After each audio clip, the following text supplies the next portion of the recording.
Good morning everybody and welcome back into another episode of the Remastered Custom Set Showcase, where today we're taking a look at a bit more of a recent set. This is the re-go over of Z00037.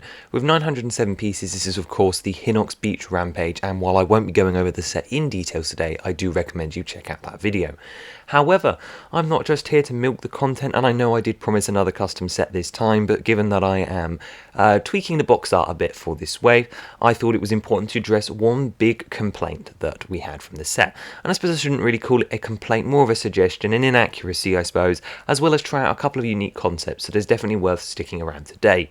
But anyway, for those of you who don't know, this is my set from Custom Wave 3 of the LEGO Legend of Zelda Custom Set Showcase, the Hinox Beach Rampage for ages 8 and up, with 907 pieces, retailing for 80 Great British pounds and containing 5 brick-built characters. And the problem we're here to address and fix today, and make this set the best it can be, is of course the Hinox. And you may be thinking, Octane, what's wrong with him? Well, it's something you can't necessarily see, but thank you to Jaxson Lambert for pointing this out. The vest. I forgot that his vest is a piece of clothing and that should go around the back of his back. And that is mainly down to the fact that he's currently wearing armbands in a sense, so I really thought we should join up that cloth.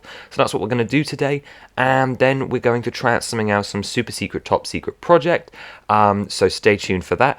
But what we're going to do now is we're going to jump straight into a time lapse, and we're going to fix this crucial error. So basically what we're going to be doing and what you're going to be seeing on the screen today is that for the next minute we are just going to be colouring in and fixing up our Hinox friend here, and that is mostly going to be done just through colouring the existing pieces on his back. We are going to make a couple of alterations though as well, obviously to fit the shaping, but because his shaping is so natural and furly, well, I think that the cloth is going to be well the same. The colour we chose for this was of course dark tan, I should say, and really that's because it's the closest match to what we have in the LEGO system. As I mentioned, of course, we're making a couple of alterations to pieces given that some of them aren't actually available in dark tan, and well, that's sort of crucial to the to the build, is for him to be actually able to be possible. It was quite difficult to ascertain like the bottom and the top of where the vest should be, but I think we did an alright job at trying to work it out. And as I mentioned, it's just sort of trying to make him not look like he's wearing armbands. We're going to do some shape changing just to fit the curves just a little bit better with what is actually available, and you will have seen me copy some bits across and forward like that. And that's pretty much there all is to it. It's just as simple as it comes. We're fixing things. So the other thing we're going to be tackling today is of course a surprise, and you will see that in just a second, but let's go straight back to studio and check out this guy in his full glory. Here is our wonderful big red boy with his new vest, and I really do think this makes a huge difference to the build. Thank you so much to Jaxson for suggesting this. It was such an oversight. I really don't know how I missed it. I do quite a lot of quality control on the custom sets, so for this just to show up is slightly horrific on my part, but thank you so much for spotting it. It was such a worthwhile thing to come back for, but I thought I couldn't just make a video on this on its own. It would be a pretty boring video, so I have whipped up an extra little surprise around this set for you.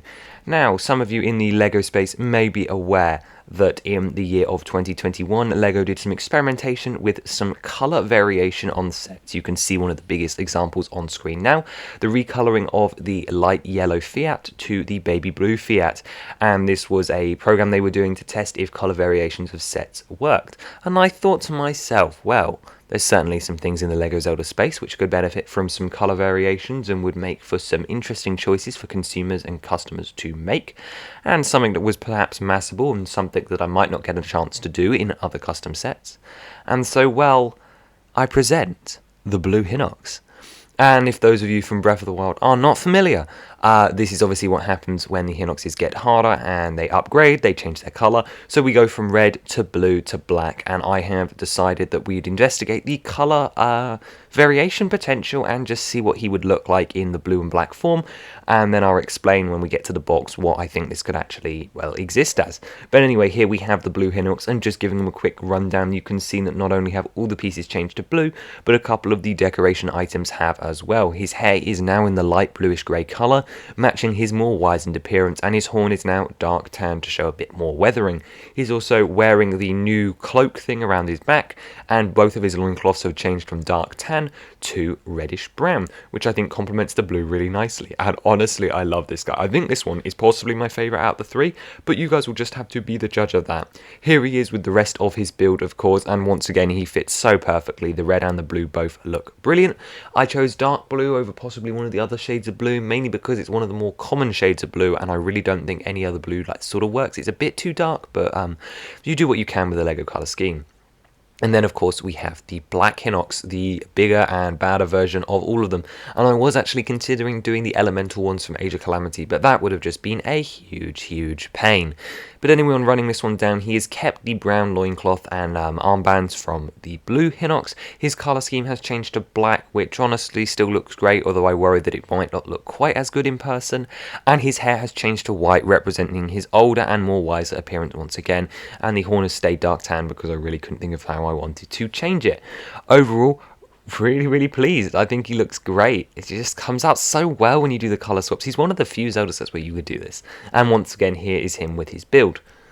And I thought I couldn't not do it, so we put all three of the brothers together. Of course, this is your Mount Taran trio.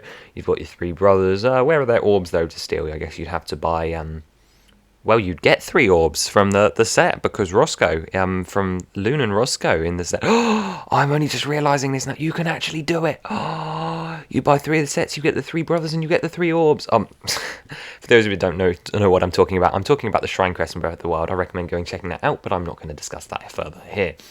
Anyway, here they are on their boxes, and I think now's the perfect time to discuss how I think they might be produced if, of course, this was a real Zelda set, and then if, of course, they did decide to, well, do a colour variation. So just like the Fiat, they were testing to see if people would have a preference on which colour they would buy, and basically what this means is that they would sell all 3 options of the Hinox Beach Rampage, the red, the blue, and the black version at one time, and you would basically, if you were a normal consumer, just pick one, and you'd get your Hinox, and you'd get it in your favourite colour, and you'd be happy with that.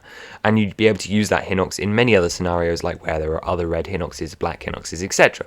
But then the opportunity is always there to go out and collect a blue one and a black one as well, and then you'd have a full trio.